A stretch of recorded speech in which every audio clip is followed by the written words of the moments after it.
trouble. It was dead. It would not work.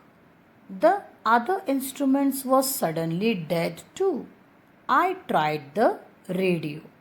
So he was not able to understand what to do. So he wanted to contact the people on the land on the radio. Paris Control, can you hear me? There was no answer. The radio was dead too. I had no radio, no compass, and I could not see where I was.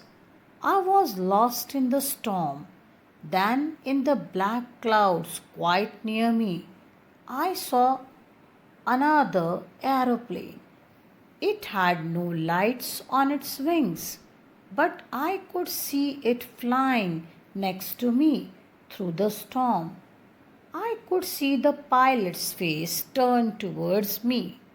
I was very glad to see another person. He lifted one hand and waved. It is said, children, that belief can turn mountains. And if you believe in God, certainly God is going to send someone or the other to rescue you when you are in trouble. So to save him, as if another aeroplane with a man inside, with the pilot inside, had come, and he was very happy to see another person. He lifted one hand and waved. Follow me, he was saying, follow me. He knows that I am lost, I thought. He is trying to help me. He turned his aeroplane slowly to the north in front of my Dakota so that it would be easier for me to follow him. I was very happy to go behind the strange aeroplane like an obedient child. Why? Because he knew that he was not having any other option. If he wanted to save himself, he had to follow blindly that pilot who had shown him the way to get rid of the troubles that he was facing. After half an hour, the strange black aeroplane was still there in front of me in the clouds. Now there was only enough fuel in the old Dakota's last tank to fly for 5 or 10 minutes more. I was starting to feel frightened again because in absence of the fuel he will not be able to reach on the land. But then he started to go down and I followed through the storm. Suddenly I came out of the clouds and saw two long straight lines of lights in front of me. It was a runway, an airport. I was safe. I turned to look for my friend in the black aeroplane, but the sky was empty. There was nothing there. The black aeroplane was gone. I could not see it anywhere. So, from the dark clouds, another aeroplane with a pilot brought him to the airport on the runway, and now he was perfectly safe. He landed. He says, I landed and was not sorry to walk away from the old Dakota near the control tower because the fuel was over and the compass was out of order and many problems were there. So he was very happy to land down.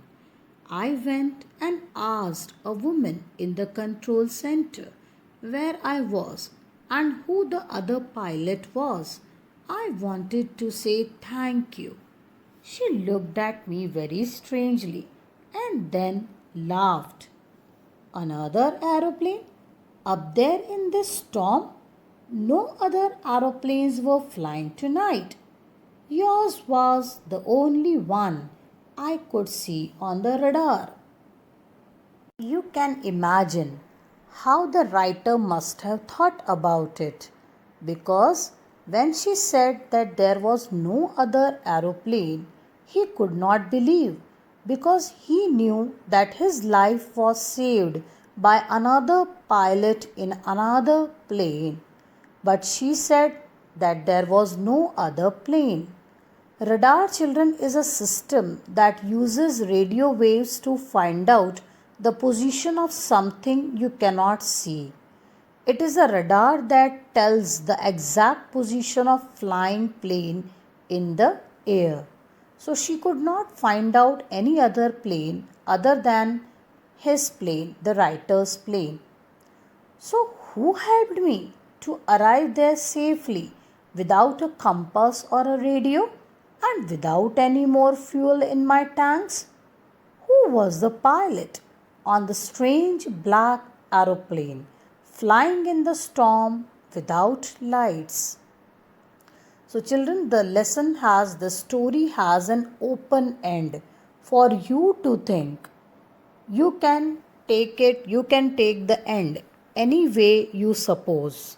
So, there could be another plane and there could not be any other plane. He himself would have got the way. So, any end that you suppose you can take. The key points for this story are: a pilot of old Dakota airplane flies in the midnight over Paris towards England, dreams of spending holiday with his family, wants to have breakfast with his family in the morning. Unfortunately, he passes through huge black clouds. The compass, radio, other instruments turned dead. Suddenly, he notices a black aeroplane in front of him. The pilot of the plane instructs him to follow. He follows like an obedient child, but in the meantime, his fuel tank gets exhausted. Suddenly, he notices a row of light on the ground. It is a runway. He lands safely, goes to control room and asks about the other aeroplane. But he is dumbstruck to know that there is no aeroplane noticed on the radar that night. Many questions remain unanswered, mysterious and unsolved. Who helps him to arrive there safely without a compass or a radio and without any more fuel in his tanks? Who is the pilot on the strange black aeroplane flying in the storm without lights?